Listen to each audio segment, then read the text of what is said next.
I love The Amazing Digital Circus. So for my first ranking video ever, I wanted to go over every episode of the show, determining which one is my absolute favourite and which one, while finding itself at the bottom of the pile, is still good. That's right, there is not a single solitary bad episode of this show. My lowest score for 9th spot is a 7 out of 10, which should really speak to this show's consistency in quality. Before immediately jumping in, the main thing I think is worth complimenting as an overall constant in the show's writing is just how well realised and developed the series' characters are. In other breaking news, the sky is blue. But seriously, on so many occasions, in fact almost every episode, I find myself in awe of just how real the exchanges in dialogue, dichotomy between their personalities and representation of the communication between this cast was. The show excels in its character work, and Gooseworks, along with the ridiculously talented voice actors, animators, and everyone who worked on the show deserve extra credit, which they've already got, but I wanted to say it anyway nonetheless. Right, let's get into it. What lands in the completely non-derogatory last place spot in The Amazing Digital Circus's impressively consistent lineup of content?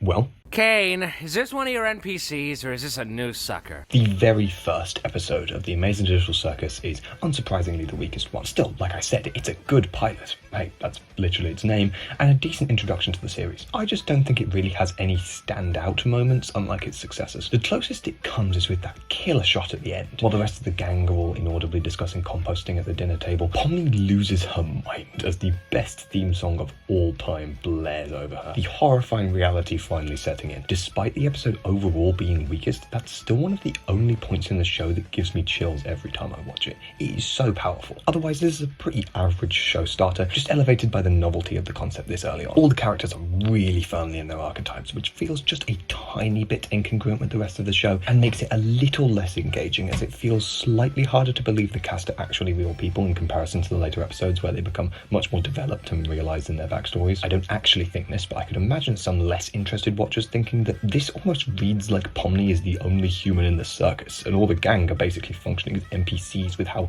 exaggerated their traits are in this first episode. To be fair, that would actually somewhat fit Jax's narrative we see later on of the humans' kind of personality morphing into a bunch of cartoon characters the longer they stay here. But that wasn't the direction we ended up going.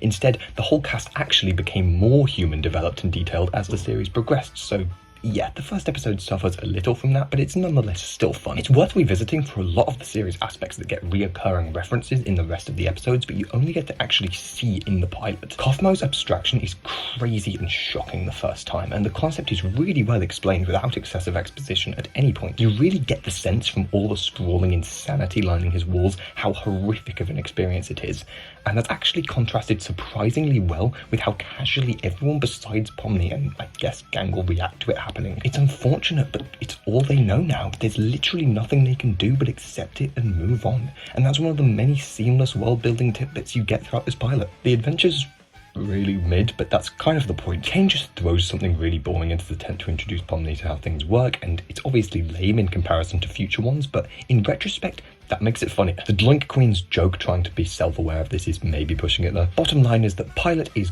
good.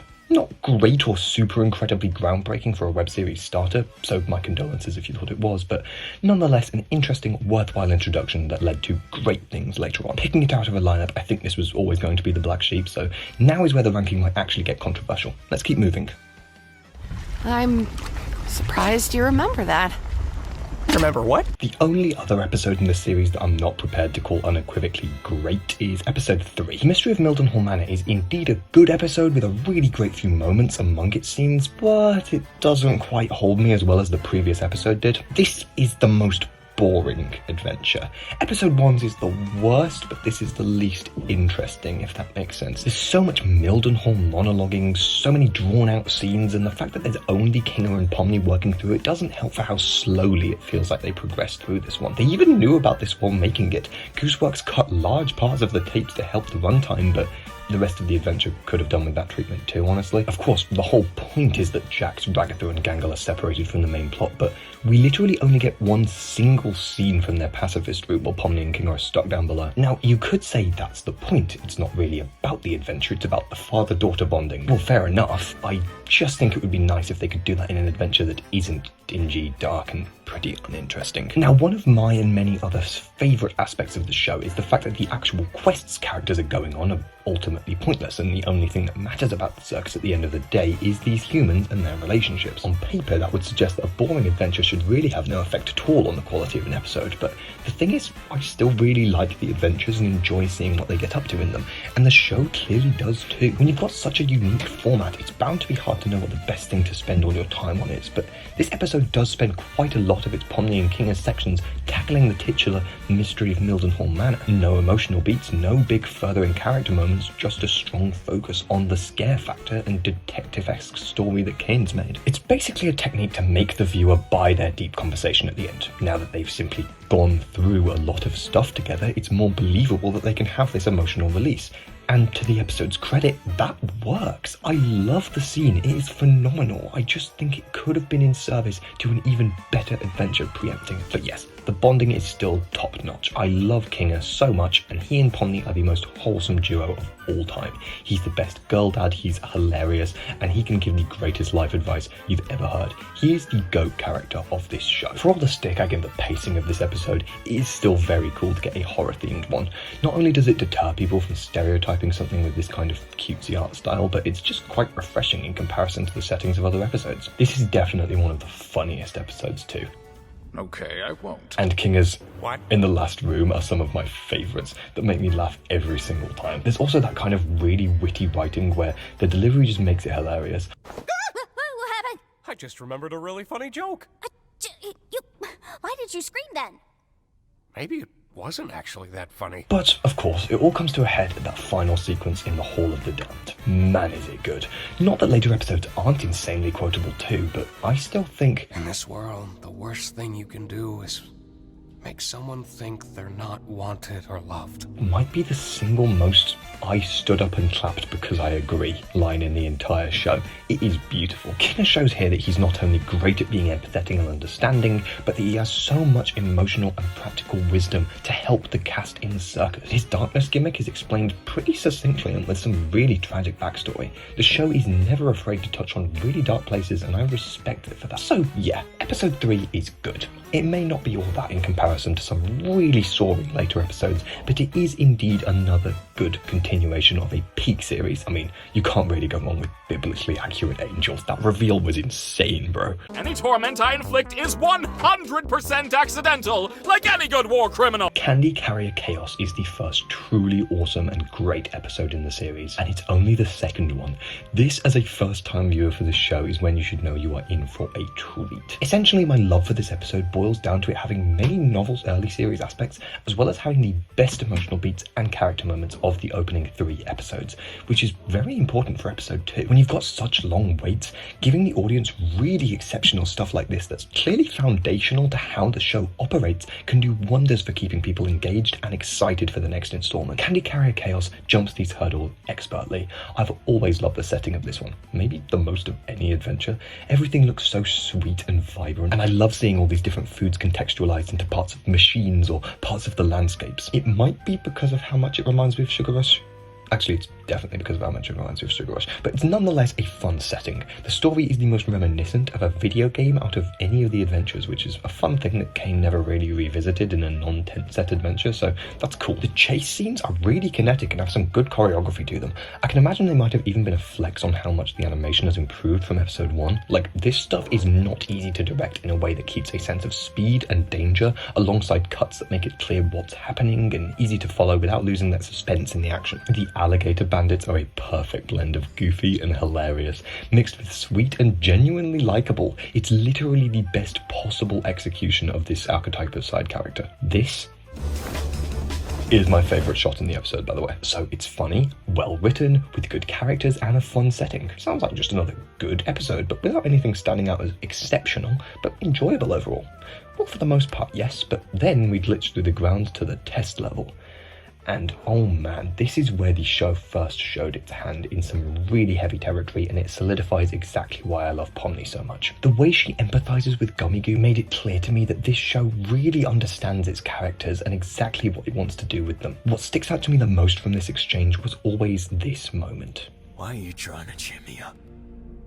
How does this benefit you at all? I guess I just don't want you to feel like you're nothing.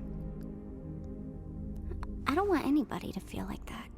This is exactly when I knew every second of this show was going to be worthwhile. Domigu, despite being a creation of Cain, seemingly has a better understanding of human emotions than he does. His viewpoint after hearing Pomni's consolation shows a presumption of cynicism, but she's truly a pure and loving person who just wants to help him. The Amazing Digital Circus, in a way, has never really had a goal. The plot doesn't exist to go anywhere. It exists to explore these characters and their emotional baggages.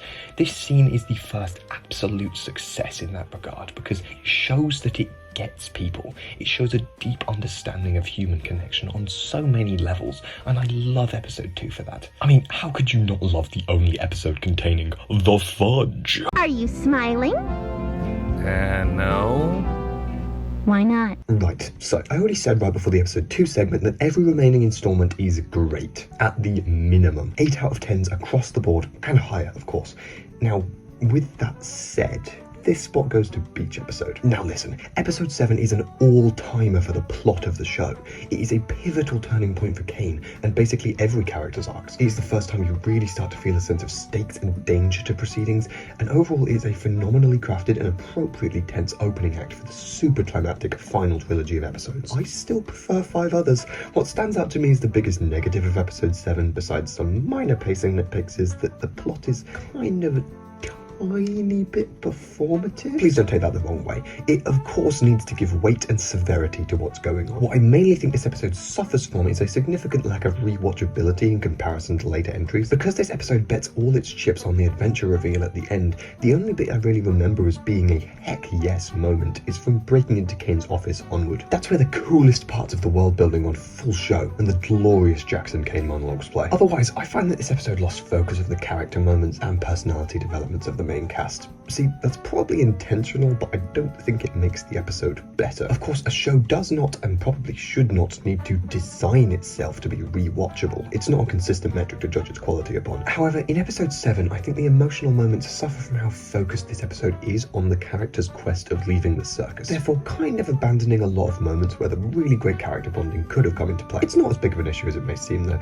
Really, I just think in most scenes where the episode slows down and 2 characters have a conversation, could have included a slight bit more emotional dialogue about what impact this is going to have on them as people. I'm probably being greedy because we do already get those, but nonetheless, I don't think anyone would be complaining at a fair share more. As the rest of the quest stands, this is a glorious piece of the story that slots in so satisfyingly when the finale is so evidently closing in at this stage of the proceedings. I really like how the beach episode part is such a throwaway. It's a clever combination of Cain getting lazier with the adventure names, but maybe another aspect from his plan to misdirect what his true intentions for the episode are. I think my favourite moments are when Zubul talks to Jax on the beach, when Jax trips out for 3 minutes and nearly abstracts, and when the trauma takes hold and he commits the atrocity of hitting the red button. I suppose it's up for debate what his true worst action is. Of course, his abuse is absolutely despicable, and I think as a collective, it probably best represents the worst beliefs he's ever brainwashed himself into. But I find the pressing of that red button to be his solitary worst choice in the show. Considering he clearly believed what he was doing, the actual consequences of sending them to Shrimp Town or whatever are basically dwarfed by the fact that he actively chose to trap all these people he knows to be deserving of another lease on life in purgatory for eternity. It is his most selfish and cowardice-driven decision in the series, because no matter what Cain or Bubble actually would have made happen, Jack still made the decision like it was real. I am absolutely with Zubul's argument in episode 8 on this one.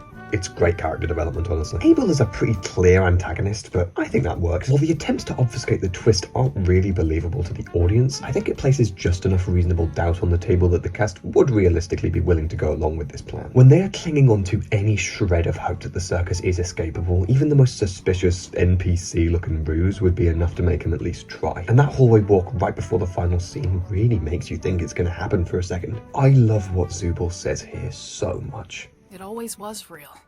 Everything we felt, everything we've done, everything we are. It'll never leave us. This is the lesson that the show lives and breathes off of. These are a bunch of silly cartoon characters living in a wacky, fantastical world ran by a set of eccentric, chattering teeth. Yet they are real, genuine people with heartfelt connections, dreams, and goals. How it pulls that off is a wonder of screenplay writing and a wonder of animation. Another thing that Beach Episode excels at, because it is indeed another great episode of this phenomenal show. What comes next? Oh, remember when you got high at McDonald's and told Gangle to kill herself? Fast Food Masquerade is next on my list. Another fantastic episode that drags in a couple of slightly aimless sections, but nonetheless delivers an excellently entertaining episode 4. It is lovely and cathartic to have a large focus on Gangle, since she criminally never got another episode before or after this, and my biggest issue is just that Zooble never had one themselves. Like, the episode 3 cutaways were the closest they ever came, and I think I can speak for the whole community when I say that a Zooble dedicated episode would have gone so hard. Anyway, back to number 4. The Spudsies adventure kind of felt like Gooseworks saying, you think you understand the status quo for these episodes? You absolutely do not. Because this one feels the most like a fever dream out of any in the series. There is no established structure for what an adventure can be or what the characters are going to do. But that's not to say the story isn't intricately designed or anything besides logically written, it's just never predictable, which is really great for first-time experiences. Gangle's mask gimmick was always kind of interesting in the previous 3 episodes, but it almost felt like it was played off for jokes more than established as a real avatar trait that is seriously affecting her, and the new mask for this episode finally acknowledged that. I think the scene where she steps outside and accidentally encounters Pomni taking out the trash is the best representation of what the masks symbolise, and it is really well utilised in this episode. It just highlights one of my only major complaints with the whole show, which is that it often loses too much focus on the side characters. What else happens in this episode? Jax is so apathetic that he lets the facade slip a little and kind of just talks normally to Zooble and Pomni, which makes for some interesting foreshadowing for later on. Ragatha getting high on stupid sauce might be the funniest thing in the entire show, and as a whole the episode is one of the funniest for sure. Surprisingly, this one saves its best scene until the very end. There's a bunch of contenders with great moments throughout, like when Pomni offers to close for Gangle, when they reference Pomni's unicorn horn, when Jax gets tortured, and whatever the heck this is, but my favourite is Zooble's consolation to Gangle. She's scared that no one's going to want to talk to her anymore after the adventure, but Zooble is ready to reassure her that they still like talking to her. It's obviously a really important moment for Gangle, and it's probably just as good for Zooble, as throughout the show we see them cope with and work through their issues by helping others. It's really effective, man. Alright, we're hitting the top half of the list. Make sure to let me know what I've been catastrophically wrong about so far, but maybe hold off on the keyboard until you've heard the next segment. You are my playthings, and I get joy out of making you suffer. I'm the one who causes pain for fun. If I led you on, it was just to make this part hurt you more. There's nothing more to me. So please, just stop looking. The grand finale. Episode 9 is just cracking the top half of the list. Is that surprising? I'm not sure. But what I do know for sure is that this was a great conclusion. A really satisfying end for the show, if a little imperfect in places. First, there's the bulk of the episode's focus. Jax is clearly the main character, with everything exploring his backstory and emotions being really high quality. I was just left wondering by the end why Gangle, Zooble, Kinga, and even Ragatha to a certain extent got kinda shafted for the grand finale. I think the commitment to this thread is admirable, and it's a great explanation for Jax's behaviour and feels somewhat like a step towards the potential for redemption, which I think is the right way to leave it. Nothing about this episode 100% confirms nor denies if he deserves forgiveness. It leaves it up to interpretation. I personally think Jax got what he deserved, and I'm glad Leroy is out there living a better life. I hope his mum is okay. Kane's redemption, in comparison, felt a tad rushed, and I do mean a tad. He really just floated around in the void for a little while and pretty quickly convinced himself of all the correct flaws with his system before fixing them. I still like it a lot, especially when he debates himself through the split reasoning of Kane against calm, sensible Kane, ultimately sacrificing the able AI within him. Could have done with a little more of that to make the scene really exceptional. It's still got me tearing up though, and I love seeing him come back with the genuine desire to help the cast and become benevolent. It's a really nice way of circling back to the series beginning, being, technically in the same place we started, just with a greater sense of meaning in a stagnant life. It changes everything and leads to such a beautiful final montage that left me a mess of emotions. This finale was perfect in concept, just a slight bit skewed in execution. I can't say it's perfect everywhere I wanted, but it is thoroughly satisfying everywhere that's needed, and no less enjoyable than the rest of the series. I applaud you, Gooseworks. There's that time you ran me over with a steamroller, the time you pushed Gangle into a pool of piranhas, when you set me on fire, mailed me a pipe bomb, threw me into an active volcano.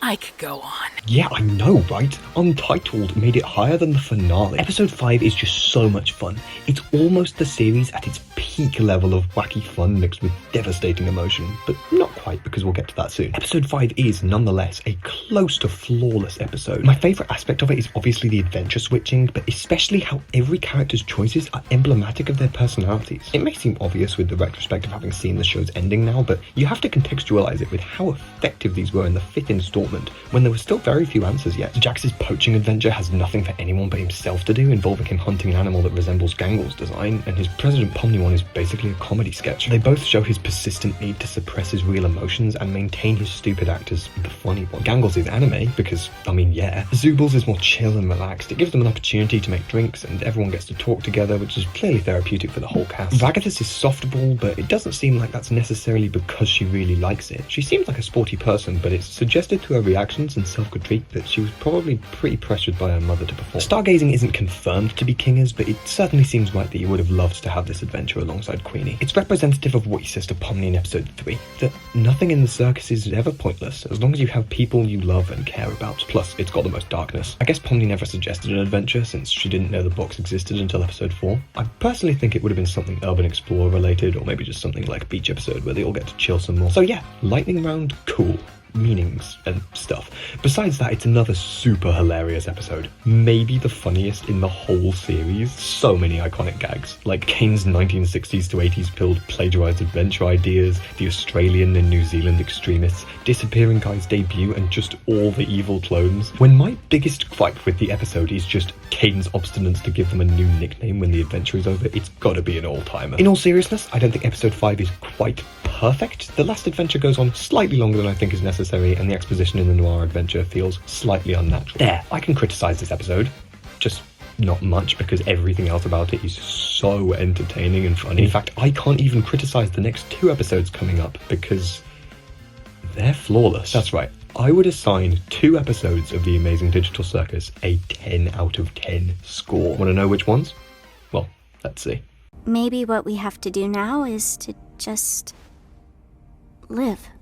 Episode 8. I am not going to try and pronounce its name. This episode is unbelievable. One that, upon my first viewing of it, I don't think I realised what a miracle of writing it truly was. This is a tonal switch up on another level. They took Kane, you know, the silly, fun-loving, wacky ringmaster, and made him a terrifying, threatening antagonist that reframes your entire perception of his omnipotence. I remember Alex Roshan describing his behaviour in this episode as throwing a temper tantrum, which is exactly in line with his character, and why the way his arc ends still makes sense, but it doesn't detract from how horrific this makes the cast's experiences in this installment. It is emblematic on a depressingly real level how tragic Kane's life was, from his creation to this episode. He made the circus. He wants to make the humans happy. He identified his own purpose, what, as he says in episode 3, is his art, what he likes to do, but the humans hate it. They hate his adventures, his ideas, what he loves. They want something that he cannot give them. And when that last straw of the beach episode's adventure hits him, he convinces himself that they're selfish and spoiled, willingly making himself the villain. Of course, what he puts everyone through isn't acceptable in any form, but it's not representative of him becoming a one-dimensional villain in any way. He is just as emotionally broken as a human. That's the biggest reason why the drama in this episode is so perfect. Yet it's obviously not the only reason as to why I think this episode is flawless. Isn't it insane that I can cover all those points about Kane that would already be true even if it was a conventionally structured episode? But it's not, because it's enhanced even further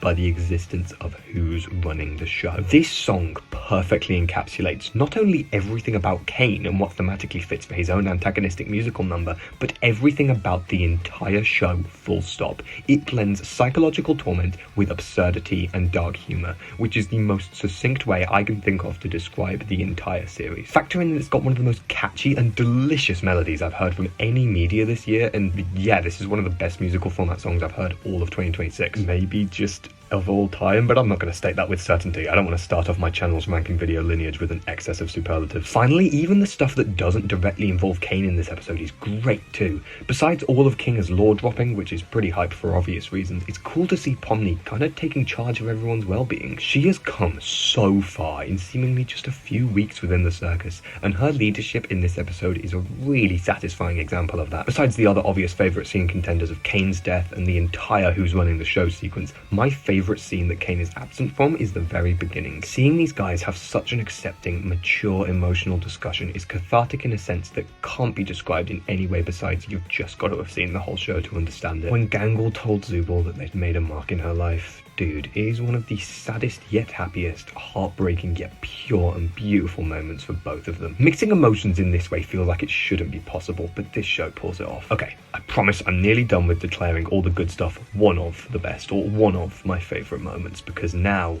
we are at number one. The best episode of The Amazing Digital Circus. My absolute favourite. Let's finally do it. Episode 6 shouldn't be real. It shouldn't be possible for an episode to be this good. If you don't know anything about The Amazing Digital Circus, well, firstly, I don't know why you're still watching, but thanks. Also, do you want to know what the tagline is for this one? It's "They all get guns." Would you think, on a baseline impression, that the silly cartoon character episode called "They All Get Guns" would be the most dramatically potent and emotionally resonant episode in the entire series? No?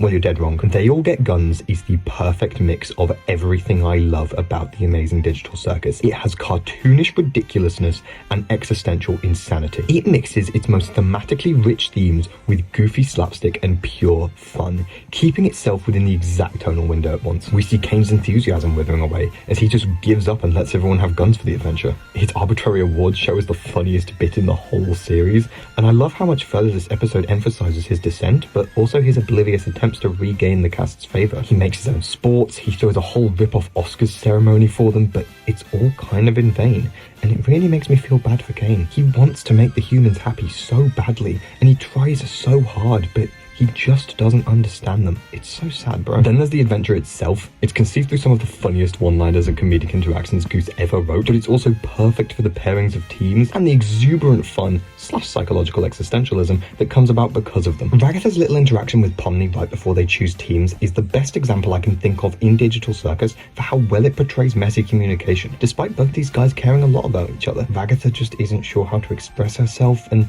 Pomni doesn't want to press Ragatha because she kind of seems like she's about to break. She's definitely better off with Kinga, although I still stand by that Jax and him would have been a cracked matchup. The action in this episode is top notch. It's my favourite adventure in the whole show, and the brief gunfight scenes have so much energy and intensity with the choreography and sick soundtrack to them. I don't think the show ever again reached the same level of sheer euphoria that it captures during Gangle's moment with the Tommy gun. This is the series at its peak of unadulterated fun. But wait, is that incredibly effective, thought-provoking and breathtaking emotional beats as well? Yes it is, because this episode is literally the show's core concept perfected. Jax's arc, specifically throughout They All Get Guns, is, in my opinion, a perfect snapshot of every single thing you need to understand about him in the show. Episode 9 provides the answers, but number 6 gives the questions, the pondering, and the working out. We see his provocative, jerkish probing right at the start when he screws with Zubul. We see him pushing things just as far as he can, even after Kane explains the whole game to him, he just shoots Ragatha anyway. We see that some of his act has been slipping out of his control when Gangle doesn't team with him, but he's adaptable, he's ready to push onto Pomni instead. But then there's the corridor scene where he explains all of this to her. The best Jax-focused scene, full stop. Episode 9 gave it a run for its money, but it came out on top for me.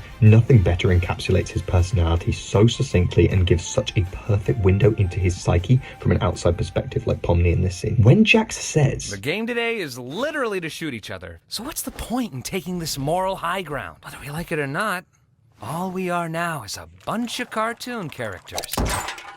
So what's the point of pretending we're not? You honestly think to yourself, he's kinda got a point. But then you start to remember how the circus members feel about this philosophy, how Jax treats Gangle, how he treats Ragatha, how any of the cast reacts to Jax when he actually puts the funny one act into perpetual practice. You realise that upholding this kind of behaviour isn't okay, especially on nothing but the whim of a bit. What Jax does may be a coping mechanism to stay away from the real world he so desperately wants to leave behind, but it's unhealthy for him, and it has real physical and mental consequences for the people he has willingly inflicted it on without any kind of agreement. But, well, hey, he's not tormenting anyone presently, right? They're just playing a fun game with guns around the tent. So mixed reasonings aside, he's at least finally connecting with Pomni.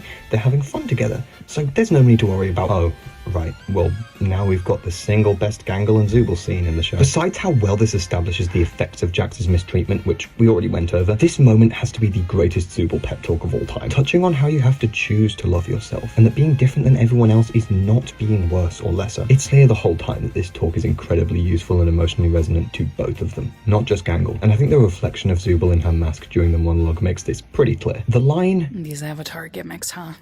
Makes you wonder why no one else got them. is so genius and honestly makes me just a smidge disappointed that we didn't get even more attention given to the potential this line alluded to. Zooble and Gangle are the only ones in the circus with invested development in their struggle to accept their own bodies. A slightly early foreshadowing of how their avatars represent their mind files. It's such a big plot point that would have obviously have been great for the show to pour even more effort into, but as it stands, this episode still tackles the moment perfectly. I especially love when Gangle grabs Zooble's hand, reassuring them. For someone who's really great at helping Gangle through her issues, Zooble doesn't really have anybody to turn to for theirs. But I'm glad this episode established that hopefully Gangle can build her confidence a little more in the future and be there for Zooble just like they are for her. Anyway, look at how funny Kinga is. He did the tactical role and ooh, he conjured a butterfly. That's some pretty cool foreshadowing. The action scenes are back, being really fun, and oh yeah, I'm actually crying at this scene. How did Gooseworks go through every single pair of the cast, systematically lining them up and giving them such phenomenal emotional scenes that don't feel shoehorned in? This is my favourite Ragatha scene and favourite Kinga scene. How did she do this? The actual scene itself, though, exemplifies exactly why Kinga is so mature and dependable. He helps Ragatha to open up by asking really deep-cutting questions and also helping her to reason on her worries and insecurities. The way Kinga gently probes for her to open up is so sweet. The wordless head shake and nod really gives this sense of childlike innocence. She doesn't want to say anything wrong and doesn't quite know how to express the emotions she's feeling, but what gets me the most is this line. I don't even know what I want. I just want everyone to be happy.